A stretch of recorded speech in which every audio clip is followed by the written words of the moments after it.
The forest maniac, the Woody Dutcher case, the police wanted to forget. In June 2002, the silence of Oregon's Willamette National Forest shattered into 1,000 sharp fragments.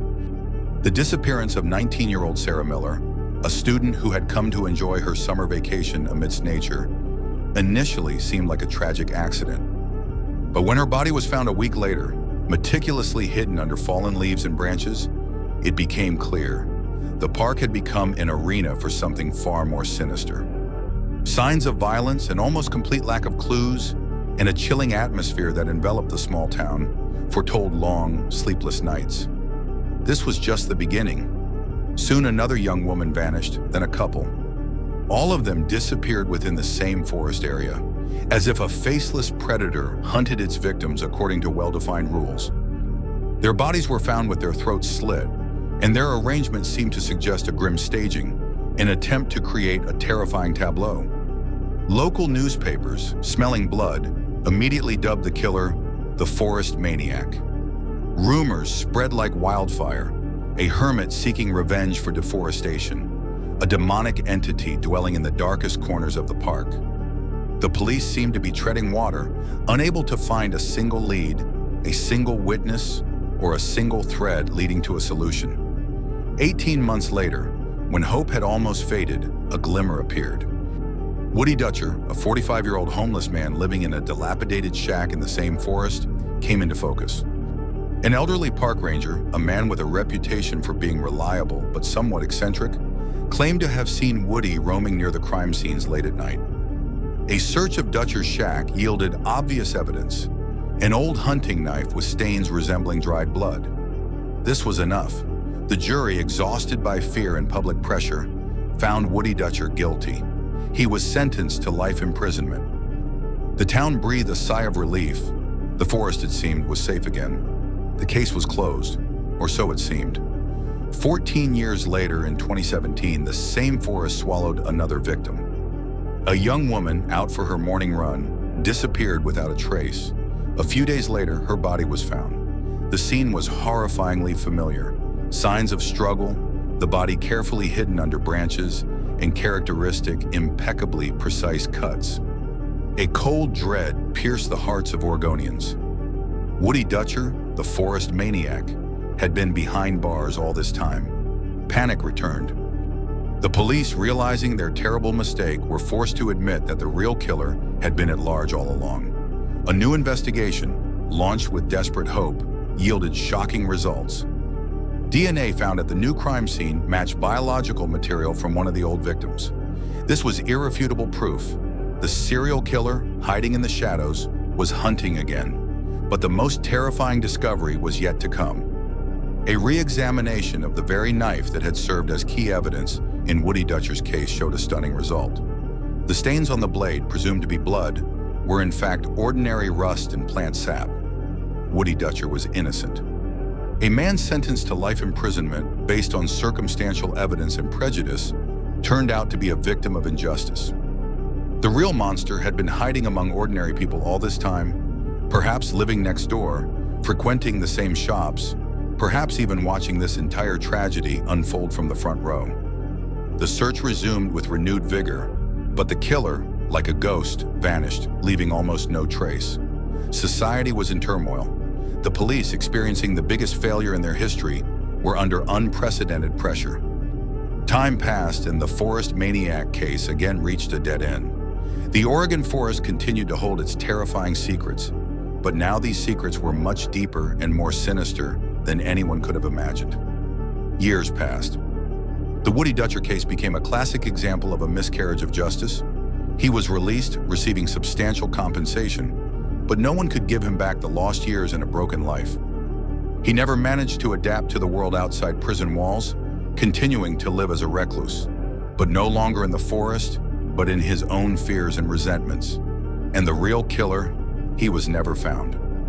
The police reviewed thousands of theories, dozens of suspects, but none of them led to a breakthrough. The case went cold.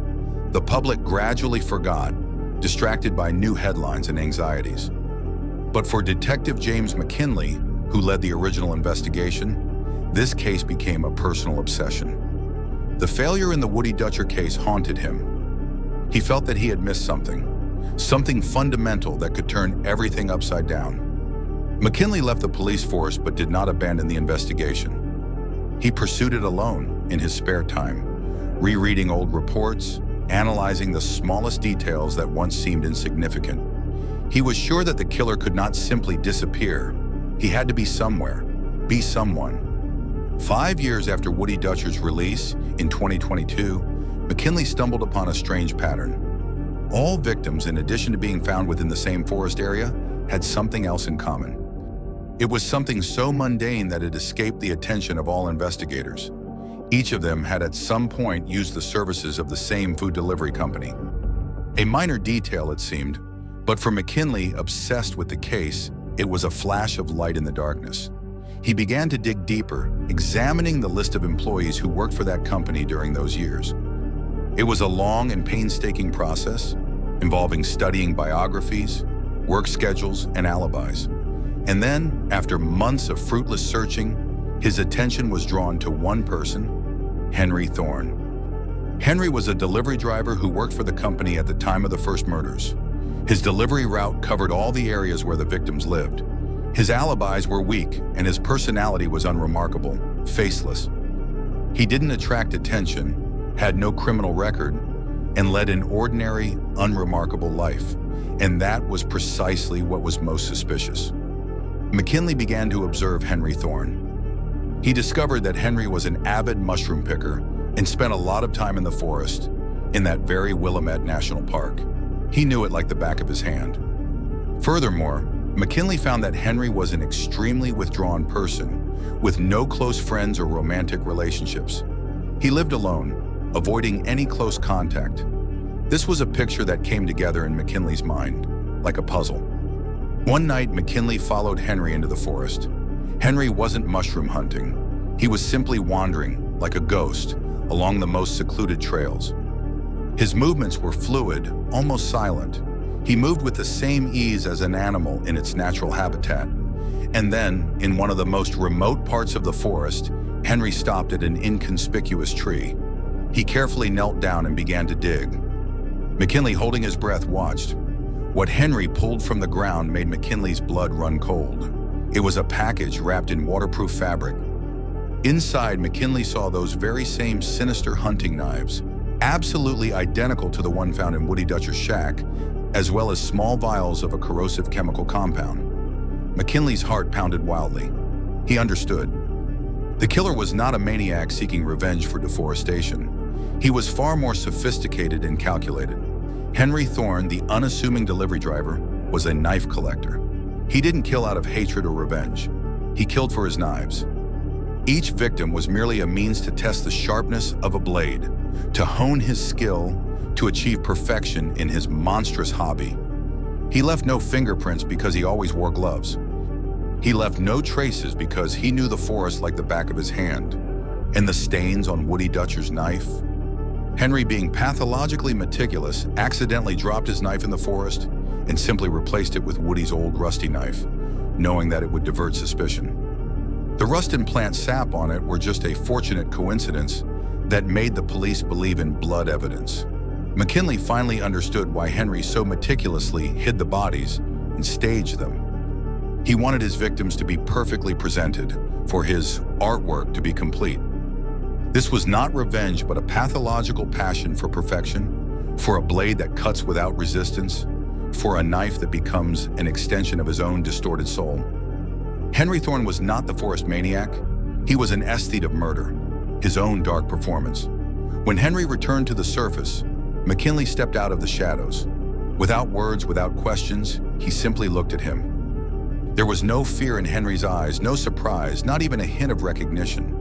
Only emptiness, as if McKinley was just another detail in his meticulously planned, horrifying game. He simply shrugged, pulled another immaculately clean knife from his pocket, and smiling said, "I wonder if you'll find him this time, Detective." The police, called by McKinley, arrested Henry Thorne without any resistance. This time there was more than enough evidence. The hidden stash of knives, the DNA match, and the killer's own confession, albeit indirect. But the forest maniac case which became a symbol of judicial error and incompetence, forever left its scar on the reputation of justice.